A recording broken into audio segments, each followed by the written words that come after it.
ఓం గం గణపతయే నమః. ఓం శివాయ గురవే నమః. ఓం వందే శంభు ఉమాపతిం సురగురుం వందే జగత్కారణం వందే పన్నగభూషణం మృగధరం వందే పశూనాం పతిం వందే సూర్య శశాంక వాహినినయనం వందే ముకుంద ప్రియం వందే భక్తజనాశ్రయం చ వరదం వందే శివం శంకరం. శ్రీ శివమహాపురాణము త్రిపురాసుర సంహార గాథ. ఏతత్ కథానంతరం, ఈ కథ జరిగిన తరువాత ఋషుల యొక్క కోరిక మీద త్రిపురాసురుల యొక్క సంహారాన్ని వినిపించాడు సూత మహర్షి. కారణజన్ముడైన కార్తికేయుడి యొక్క చేతిలో తారకాసురుడు నశించిపోయాడు అని గతంలో విన్నారు కదా. ఆ తారకాసురుడికి ముగ్గురు కొడుకులున్నారు. పెద్దవాడి పేరు తారకాక్షుడు, రెండవ వాడి పేరు విద్యున్మాలి, మూడోవాడు కమలాక్షుడు. వీళ్ళు ముగ్గురు కూడా సమానమైన బలవంతులు, మహావీరులు కూడా. తండ్రి చావుకి తల్లడిల్లిపోయారు. దేవతల మీద అంతులేని ద్వేషంతో అట్టుడికిపోయారు. పగ తీర్చుకోవాలి అనే పట్టుదలతో పంకజాసనుడి కోసం తపస్సు చేయడం మొదలుపెట్టారు. వేసవికాలం అగ్నిగుండాల మధ్య కూర్చొని తప్పించారు. శీతాకాలం నీళ్లలో నిలబడి ధ్యానించారు. వర్షాకాలం జడ పదార్థాల్లాగా జడివానల్లో తడుస్తూ జపించారు. 100 సంవత్సరాల పాటు ఒంటి కాలు మీద నిలబడి తపస్సు చేశారు.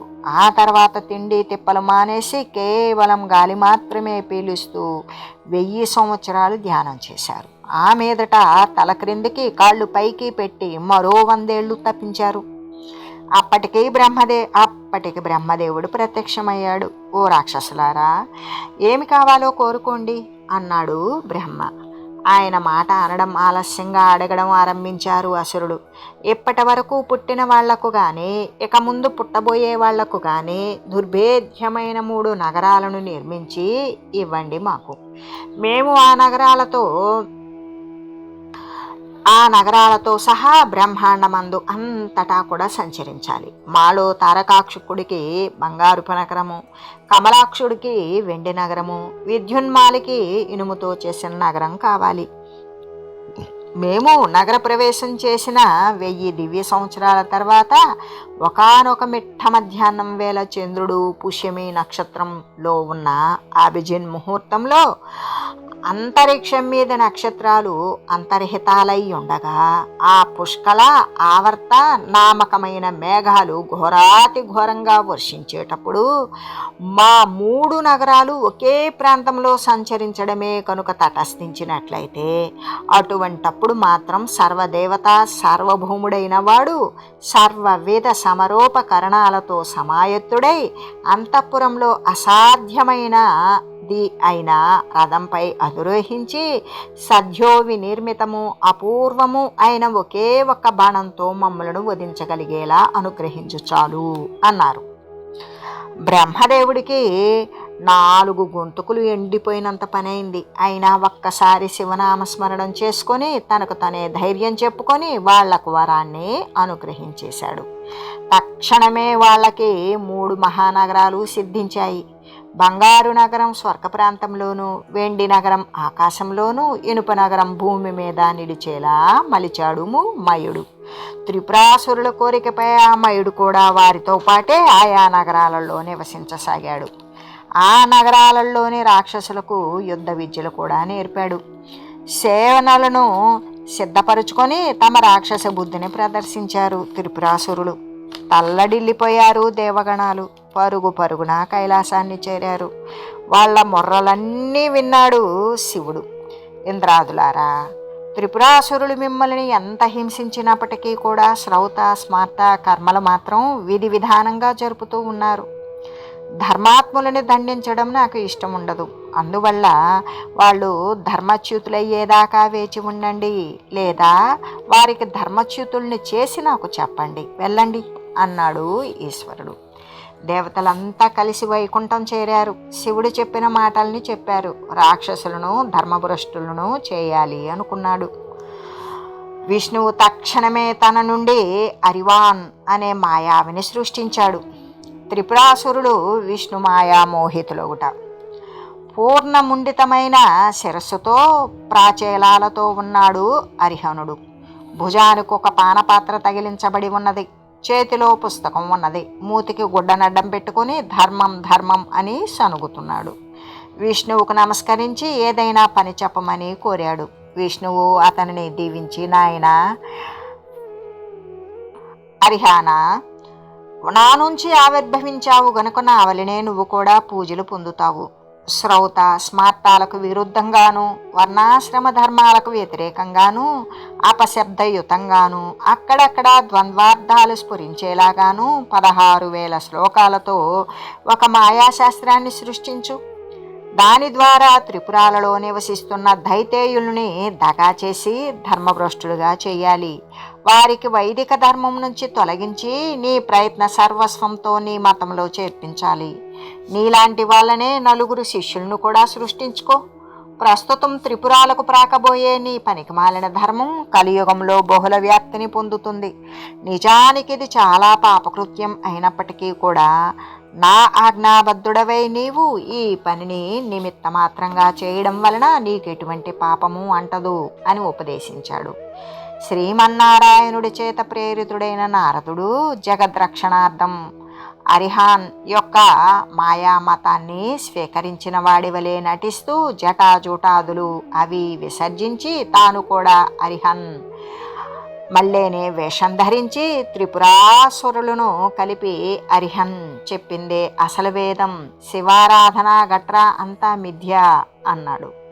తను కూడా తలగొరిగించుకొని మతం మార్చుకున్నానన్నాడు. ఆశ్చర్యపోయారు రాక్షసులు.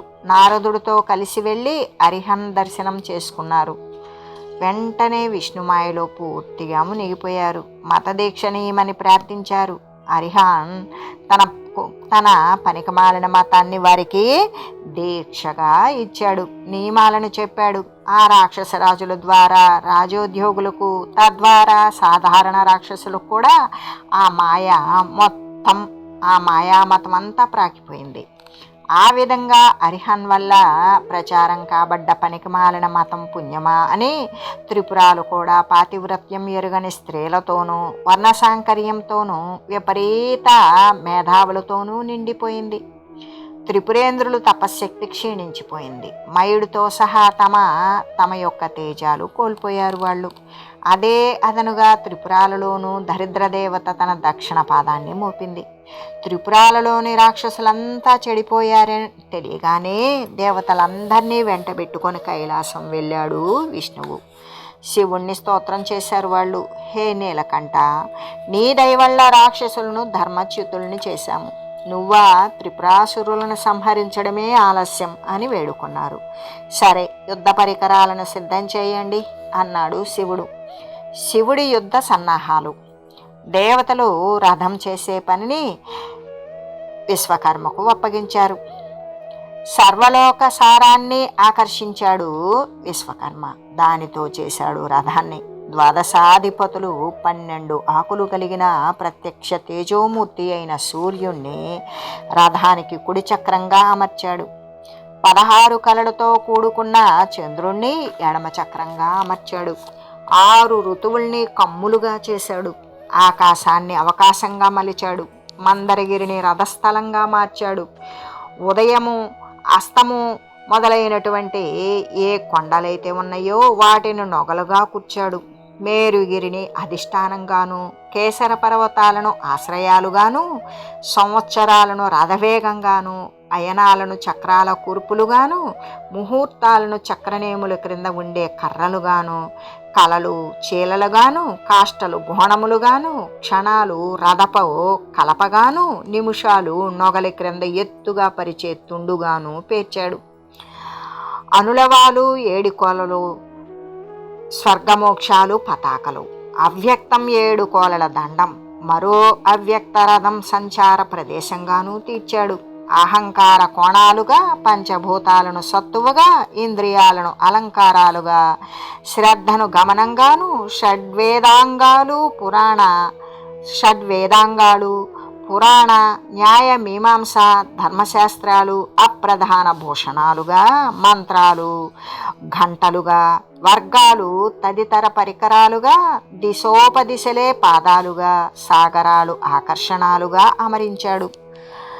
గంగా మొదలైన దివ్య నదులు స్త్రీ రూపాలు దాల్చి రథం యొక్క స్థలం ఇరువైపులా చామరాలు వీస్తూ ఉన్నాయి. పర్వతాలు రథం ఎక్కేందుకు బంగారపు మెట్లుగా పరిణమించాయి. ఈ మహాద్భుత రథానికి బ్రహ్మదేవుడు స్వయంగా సారథిగా మారాడు. దేవతలు పగ్గాలు పట్టారు. ప్రణవం కంచీ కర్రగా మారింది. మందరం కామగాను, ఆకారం దాని మీద గొడుగ్గాను పరిణమించాయి. మందరం కామగాను, ఆకారం దాని మీద గొడుగ్గాను పరిణమించాయి. మేరు పర్వతం ధనస్సు కాగా, ఆదిశేషుడు ఆ వింటికి అల్లెత్రాడు అంటే నారిగా మారాడు. సరస్వతీదేవి రథం యొక్క ప్రధాన ఘంటికను ఆవహించింది. ఇక సద్యోజాతమైన బాణం కావాలి. ఆలోచించగా సర్వము సహాస్థితికర్త రుద్రతుల్యుడు అయిన శ్రీ మహావిష్ణువు అనూహ్యమైన శరంగా మారిపోయాడు. మారడం ఆలస్యంగా అగ్నిహోత్రుడు ఆ బాణపు ముక్కను ఆక్రమించాడు. ఇంతెందుకు, సప్తర్షులు పురోగాములై వేదమంత్రాలు ఒళ్ళిస్తూ ఉండగా వేదాలు గుర్రాలుగా పూంచబడిన ఆ రథం దానికదే ఒక బ్రహ్మాండంగా భాసిల్లుతోంది. త్రిపురాసుర దహనం. శివుడు యుద్ధోచితమైన రూపాన్ని దాల్చాడు. రథం అధిష్ఠించాడు. బ్రహ్మ రథాన్ని ముందుకు దూకించాడు. త్రిపురాల తావు చేరారు అందరూ. శివుడు తన మహాపర్వత ధనువుకు ఆదిశేషుణ్ణి అల్లెత్రాడుగా బిగించాడు. అగ్నిముఖ విష్ణువును బాణంగా వింటికి సంధించాడు. 3 పురాలని ఏకకాలంలో కొట్టాలి కదా, అందుకని 100 సంవత్సరాల పాటు గురి చూశాడు. గురి కుదిరింది. అప్పటికి తారకపుత్రులు త్రిపురాసురాలుగా మారి 1000 దివ్య వర్షాలు పూర్తయ్యాయి. చంద్రుడు పుష్యమి నక్షత్రయుక్తుడై ఉన్నాడు. సరిగ్గా మధ్యాహ్నం అయ్యింది. పుష్కళావర్తాలు హఠాత్తుగా ఉరిమి వర్షించసాగాయి. అభిజిత్ ముహూర్తం చూసుకున్నాడు శివుడు. అంతే, నారిని ఆకర్ణాంతం లాగి వదిలాడు బాణం. ఏకకాలంలో త్రిపురాలు ఒకే చోట సంఘటపడ్డాయి. అంతే, భగ్గున మండిపోయాయి. భర్గబాణాగ్నిలో ఎలా ఉన్న రాక్షసులు అలాగానే కాలిపోయారు. పారిపోయిన వాళ్ళు 10 అడుగుల లోపలే పరమపదించారు. తర్వాత బ్రహ్మ మొదలైన వారు ఆ అర్హణాదులను చేరబిలిచారు. మీ కర్తవ్యం పూర్తయింది. కలియుగారంభం వరకు కూడా పర్వతాగ్రాలపై నివసించండి. ఆ యుగారంభం నుంచి ప్రజలు మీ మతమందు మోహితులై మిమ్మల్ని ఆశ్రయిస్తారు. పుణ్యాత్ములు మాత్రం మిమ్మల్ని గుర్తెరిగి మీ పట్ల ఉదాసీనులై చేరిస్తారు. పాపాత్ములు మిమ్మల్నే నమ్ముకొని దుర్గతి పాలైపోతారు అని చెప్పి పంపేశారు. జయ జయ నినాదాల నడుమ త్రిలోకాలు విజయోత్సవ సమ్మానాలను ఆరాధనలను అందుకుంటూ శివుడు సపరివారంగా కైలాసం చేరుకున్నాడు. జలంధరోత్పత్తి. ఆ తర్వాత ఋషుల యొక్క కోరిక మీదకు సూత మహర్షి జలంధరుడు గురించి చెప్పసాగాడు. ఒకసారి పురందర బృహస్పతులు అంటే ఇంద్రుడు, బృహస్పతి మొదలైన వీరంతా కూడా కలిసి కైలాసం వెళ్ళారు. శివుడు వారి జ్ఞానాన్ని పరీక్షించడానికి సంకల్పించి భేతాల రూపంలో కనిపించాడు. దేవేంద్రుడు ఆయనను గుర్తించలేక, ఎవరు నువ్వు, ఇలా వ్రేలాడుతున్నావేమిటి? శివుడు కైలాసంలో ఉన్నాడా, ఎక్కడికైనా వెళ్ళాడా అని ప్రశ్నించాడు. కిమపి నాస్తిగా ఉండిపోయాడు ఆ శివుడు. ఎంతైనా దేవతల రాజు కదా ఇంద్రుడు. ఆ అధికార మత్తత వల్ల ఆగ్రహించాడు. వజ్రాయుధంతో ఆ భేతాల రూపాన్ని ఖండించబోయాడు. కానీ ఆ రూపంలో ఉన్న శివుడు వజ్రాయుధంతో సహా వాసవుని చేతిని స్తంభింపజేశాడు. ఆశ్చర్యపోయాడు అమరేంద్రుడు. శివుని ఫాలనేత్రం నుండి అగ్ని ఆవిర్భవించింది. అప్పుడు అర్థమైంది బృహస్పతికి. ఆ భేతాల రూపుడే సర్వేశ్వరుడని వినయంగా నమస్కరించాడు. ఆయనను స్తుతించాడు. ఇంద్రుణ్ణి ఆయన పాదాల మీదకు నెట్టాడు. ఎలాగైనా సరే ఇంద్రుణ్ణి కాపాడమని శతదా ప్రార్థించాడు. బృహస్పతి కృత స్తోత్ర పాఠాలకు శివుడు సంతసించాడు. తన పాలనేత్రాగ్నిని లవణ సముద్రంలోకి విసిరివేసి తాను అంతర్హితుడైపోయాడు. అలా ఈశ్వరుడి చేత ఉప్పు సముద్రంలోకి విసిరివేయబడ్డ ఆ అగ్ని తక్షణమే బాలుడుగా పరిణమించింది. ఆ బాలుడే జలంధరుడు. బ్రహ్మ వరప్రభావంతో మహాబలశాలి అయి ఉన్నాడు. రాక్షసరాజైన కాలనేమి కూతురు బృందను వివాహమాడాడు. రాక్షస బంధుత్వముతో రాక్షసరాజుగా మారి సుఖంగా ఉన్నాడు జలంధరుడు. జలంధరుడి జులుం. ఒకనాడు భార్య, బంధువులు, మిత్రులు, పరివార సమేతుడై కొలువు తీరి తలలేని రాహువును చూసి అతనికి ఆ గతి ఎందువల్ల కలిగిందో చెప్పమని శుక్రుణ్ణి అడిగాడు. శుక్రుడు క్షీరసాగర మదన వృత్తాంతమంతా చెప్పాడు. అది విన్న జలంధరుడు దేవతాద్వేషిగా మారిపోయాడు. సర్వ సైన్యాలను సమాయత్తం చేసుకున్నాడు. స్వర్గంపై సమరభేరి మ్రోగించాడు. అతిలో ఒక భయంకరమైన యుద్ధం జరిగింది. తట్టుకోలేని దేవతలు పారిపోయి మేరు పర్వత గుహల్లో దాక్కున్నారు. స్వర్గాన్ని యథేచ్ఛగా ఆక్రమించాడు జలంధరుడు. శుంభాది వీరుల్ని తగిన పదవులలో నియమింపజేశాడు. శత్రుశేషం ఉంచకూడదు అనే రాజనీతిని అనుసరించాడు. దేవతలనందరినీ హరించే నిమిత్తం తాను స్వయంగా మేరు పర్వతం వైపుకు సాగాడు. ఇది తెలిసింది దేవతలకు. వెంటనే మేరు పర్వత గుహల ఖాళీ చేసి వైకుంఠానికి పారిపోయారు. అక్కడే విష్ణువును శరణు కోరారు. ఆయన వారికి అభయం ఇచ్చాడు. విష్ణువు జలంధర సంగ్రామం సర్వదేవతా సంరక్షణార్థంగా సౌరి జలంధరుడిపై యుద్ధానికి బయలుదేరబోయాడు. లక్ష్మీదేవి ఆయనను వారించింది. ప్రాణేశ్వర, నేను సముద్రుడి కూతుర్ని. ఆ జలంధరుడు కూడా సాగర తనయుడే కాబట్టి అతడు నాకు తమ్ముడవుతాడు. దయచేసి నా తమ్ముణ్ణి వధించకండి అని ప్రార్థించింది. విష్ణువు ఆమెను ఓదార్చాడు. మనోహరి, నువ్వు దిగులు పడకు. స్థితికర్తను కాబట్టి ఇప్పుడు దేవతా రక్షణార్థం నాకు ఈ యుద్ధం తప్పదు. కానీ నేను జలంధరుణ్ణి వధించను. ఎందుకంటే అతన్ని నేను చంపలేను. అతడు శివపాల నేత్రాగ్ని సంజాతుడు. పైగా బ్రహ్మ అతనికి వరం కూడా ఇచ్చి ఉన్నాడు. శివాజ్ఞను అనుసరించి కాసేపు అతనితో కలహమాడి వచ్చేస్తానని చెప్పి రణరంగానికి వెళ్ళాడు. అది తెలిసి ఆగ్రహోదగ్రుడైపోయాడు జలంధరుడు. సరాసరి శ్రీహరితో యుద్ధానికి తనే వచ్చాడు. అంతూ పొంతూ లేకుండా సాగుతూ ఉన్న ఆ జలంధర జలజనాభుల జగడంలో జయలక్ష్మి ఎవ్వరినీ వరించకపోవడంతో అఖిల లోకాలు కూడా ఆశ్చర్యంలో మునిగిపోయాయి. చివరిగా విష్ణువు చిరునవ్వు నవ్వుతూ, జలంధర, ఆది కాలం నుంచి రాక్షసులకు నాకు రగడ జరుగుతూనే ఉంది. కానీ ఎటువంటి అస్త్రశస్త్రాలకు చలించని నీ బల పరాక్రమాలు నాకు చాలా ఆనందాన్ని కలిగిస్తూ ఉన్నాయి. నీ శక్తి సామర్థ్యాల యందు నేను ప్రసన్నుడినయ్యాను. ఏదైనా వరం కోరుకో అన్నాడు. జలంధరుడు కూడా మందహాసం చేశాడు. బావా లక్ష్మీపతి, నిజంగానే నువ్వు ప్రసన్నుడివై వరం ఇచ్చేలా ఉంటే మా అక్కగారైన లక్ష్మితో కలిసి వచ్చి నువ్వు మా ఇంటనే నివసించు అని కోరాడు. సరేనన్నాడు సౌరి. వైకుంఠాన్ని వదిలి భార్యతో సహా బావమరిది అయిన జలంధరుడి ఇంటికి మకాం మార్చేశాడు విష్ణువు. ఉన్న ఒక్క అండ అలా అయిపోవడం ఉసూరుమన్నాయి దేవగణాలు. జలంధరుడు అందరినీ జయించి అలనాటి సాగర మథన వేల సంభూతాలైన శ్రేష్ఠ రత్నచయాలను కైవసం చేసుకున్నాడు. దేవతల పదవులలో రాక్షసులను స్థాపించాడు. మూర్తీభూత పరిపాలనమైన విష్ణువే అతని ఎంట ఉండగా అతని పరిపాలనలో లోటేముంటుంది? సద్ధర్మానుసారి అయి జలంధరుడు ప్రజలను కన్నబిడ్డల్లా పరిపాలించసాగాడు. నారదుడు జలంధరుని రెచ్చగొట్టుట, రాహువు రాయబారము. ప్రజలు ఎంత సుఖంగా ఉంటే మాత్రం ఏమిటి, పదవులు పోగొట్టుకున్న వాళ్ళు. అందుచేత దేవతలంతా కలిసి దీనులై శివస్మరణ చేసుకోసాగారు. వారి శివధ్యాన ఫలితంగా శివప్రేరితుడైన నారదుడు దేవతార్థమై జలంధరుడు వద్దకు వచ్చాడు.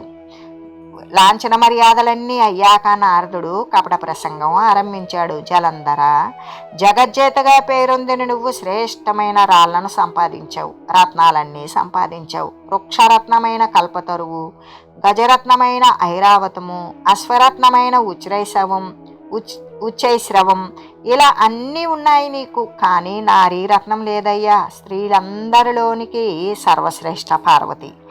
ఆవిడ్ని కూడా నీ జనానాలోకి చేర్చుకుంటేనే తప్ప నీ జగజ్జేత బిరుదానికి సార్థకత లేదోయ్ అని చెప్పాడు. జలంధరుడి మనసును జగన్మాత మీదకి మళ్లించాడు. తన దారిన తాను చక్కాబోయాడు జగడాలమారి. వెంటనే రాహువును శివుని వద్దకు రాయబారిగా పంపాడు జలంధరుడు. శంకర, వల్లకాట్లో తిరుగుతూ బూడిద పూసుకొని భూతాలు, ప్రేతాలు, పిశాచాలతో కేరింతలాడే నీకు భార్య యొక్క అవసరమేమి ఉన్నది? లేదు. ఉన్న పార్వతి వంటి ప్రపంచోత్తమమైన పడతిని పరిపూర్ణంగా ప్రేమించడం నీ వల్ల కాదు. ఇది స్త్రీ నిరాధరణ నిరోధ చట్టం క్రింద నేరమే అవుతుంది. అనవసరంగా అర్ధాంగిని కలిగి ఉండడం అక్రమ ఆర్జిత్వాన్ని నిల్వ చేసినంత నేరం అవుతుంది. కాబట్టి ఈ కబురందిని వెంటనే మీ ఆవిడి అయిన మీనాక్షిని రత్నాకర పుత్రుడునైన నాకు సమర్పించుకో అని చెప్పమన్నాడు. ఆజ్ఞాపించడం ఆలస్యంగా కైలాసానికి వెళ్ళాయే జలంధరుడు చెప్పమన్న 4 ముక్కలు జగదీశ్వరుడికి వినిపించాడు అతను. ఆ మాటలు వినగానే అంబికాపతి కనుబొమ్మల నడిమి నుంచి ఒక ఉగ్రరూపుడు ఉద్భవించాడు. పుట్టడమే రాహువును చేతబట్టి నోట పెట్టుకోబోయాడు. గొల్లుమన్నాడు రాహువు. నేను జాతికి రాక్షసున్నే అయినా కులానికి బ్రాహ్మణ్ణి. నన్ను రక్షించండి. నేను చెప్పిన దాంట్లో ఏదైనా దుర్మార్గం అంటూ ఉంటే అది నాది కాదు. నేను దూతనే కానీ దుష్టుణ్ణి కాదు. కాబట్టి నన్ను రక్షించండి ప్రభో అని ఆర్తనాదాలు చేశాడు. అది విని శివుడు శాంతించాడు. ఆ ఉగ్రరూపుడిని ఆగమని రాహువుని వదలమని ఆజ్ఞాపించాడు. అతగాడు రాహువును వదిలేశాడు. అలా వదిలిపెట్టబడిన రాహువు సరాసరి వెళ్ళి బర్బర దేశంలో పడ్డాడు. అప్పటి నుండి రాహుకు బర్బరుడు అనే పేరు కూడా వచ్చింది. ఆ బర్బరుడు అంటే ఆ రాహు వెళ్ళి జరిగినంత జలంధరుడికి చెప్పాడు. గయ్యమన్నాడు గండరగండడు. తక్షణమే గంగాధరుడిపై యుద్ధానికి తరలాడు. కాలనేమి, శుంభుడు, విశుంభుడు మొదలైన వీరులతో జగజ్జేత జలంధరుడు జగదీశ్వరుడైన గంగాధరుడి మీద జగడానికి బయలుదేరగానే ఒంటి కన్ను శుక్రాచార్యుడు, తలకాయలేని రాహువు ఎదురు వచ్చారు. జలంధరుడి కిరీటం జారిపడింది. మేఘావృతం కాకుండానే ఆకాశం నల్లబడింది. మృత్యువు తప్పనిసరి అని సూచించే శకునాలు ఎన్ని ఉన్నాయో అన్ని శకునాలు తోచాయి. అదే అదనుగా భావించి దేవతలంతా సాంబశివుణ్ణి ఆశ్రయించారు. తమ కష్టాలు చెప్పుకున్నారు. లక్ష్మీనారాయణుల పరిస్థితిని వివరించారు. వెంటనే శంకరుడు విష్ణువుని స్మరించాడు. తక్షణమే తార్క్యవాహరణుడు ఆయన ముందు స్ఫురించాడు. ఏమిటిదంతా అని అడిగాడు ఈశ్వరుడు. ఇంద్రుణ్ణి కాల్చవలసిన నీ పాలనేత్రాగ్నిని నీరధిలోకి నెట్టావు నువ్వు. ఆ నిప్పే జలంధరుడుగా మారి దేవతలకు ముప్పుగా పరిణమించింది.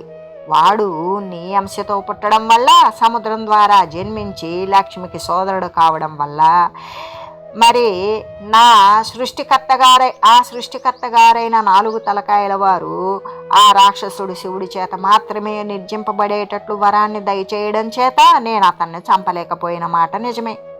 మహాశ్చర్యకరమైన అతని బలపరాక్రమాలకి గాను వరం కోరుకోమంటే రమాసహితంగా తన వెంటనే ఉండమని కోరుకున్నాడు. ఆడిన మాట తప్పలేక ఇన్నాళ్ళు అక్కడే మసలుతున్నాను. ఇక నీ దయ అన్నాడు విష్ణువు. శివ జలంధర యుద్ధం. అరక్షణం మౌనంగా ఉన్నాడు అంబికానాథుడు. అనంతరం మృదువుగా అన్నాడు, వాణ్ణి నేనే వధిస్తాను, మీరు నిశ్చింతగా ఉండండి అని. నోట్లో మాట నోట్లోనే ఉంది. అవతల నుంచి రాక్షస కోలాహలం వినిపించసాగింది. వెంటనే ప్రమదగణాలు యుద్ధ సన్నద్ధాలయ్యాయి. దొమ్మి ప్రారంభమైంది.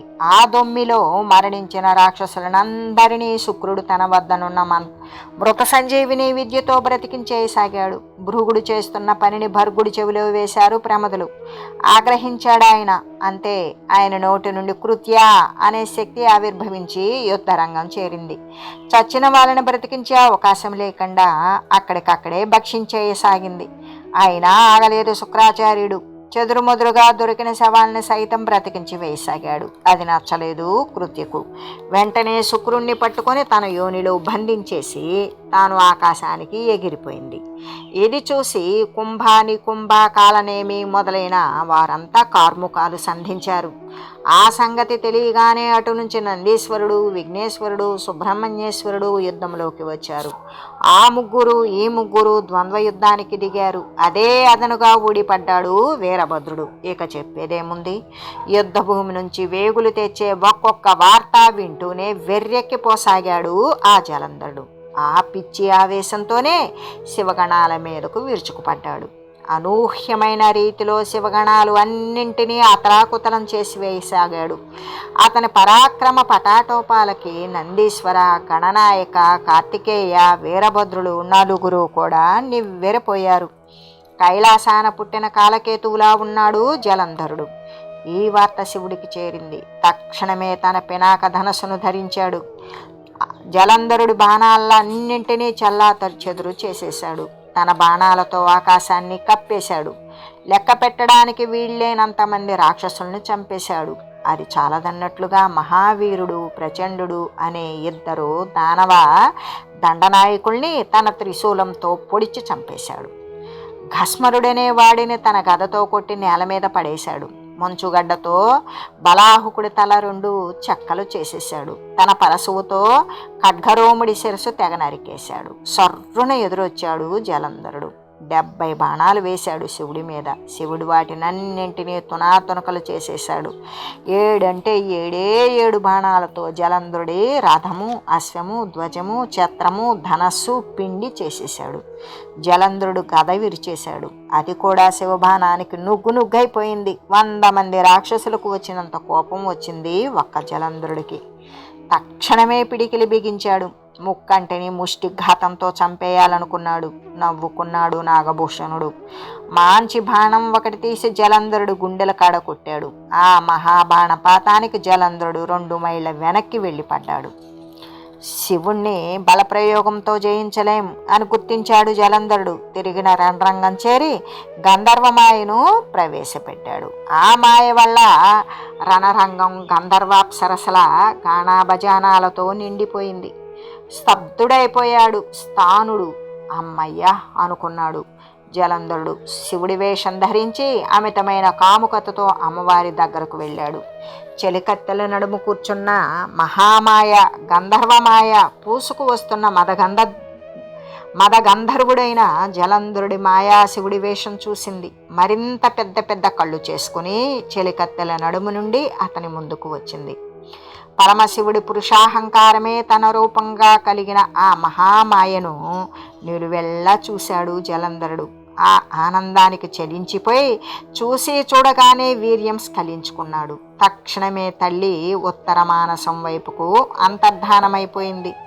అక్కడికి చేరి విష్ణువును తలంచింది. వినయంగా ప్రత్యక్షమయ్యాడు విష్ణువు. విష్ణు, ఈ జలంధరుడేం చేయబోయాడో నువ్వు అదే విధంగా ప్రతిచర్య చెయ్యి. జలంధర పత్ని యొక్క పాతివృత్యాన్ని నాశనం చెయ్యి. నా ఆజ్ఞ మేరకు నీవి పని చేయడం వలన పాపం అంటదు, వెళ్ళు అన్నది. ఓం మంగళం భగవన్ శంభో, మంగళం వృషభధ్వజ, మంగళం పార్వతీనాథ, మంగళం భక్తవత్సల. శ్రీ శివమహాపురాణం వినిన శ్రోతలకు నమస్కారం అండి. శివభక్తులైతే లైక్ చేయండి, మిత్రులకు షేర్ చేయండి, క్రొత్త వారైతే సబ్స్క్రైబ్ చేసుకోండి. మీ అభిప్రాయాలను కామెంట్ రూపంలో తెలియచేయండి. ధన్యవాదాలు.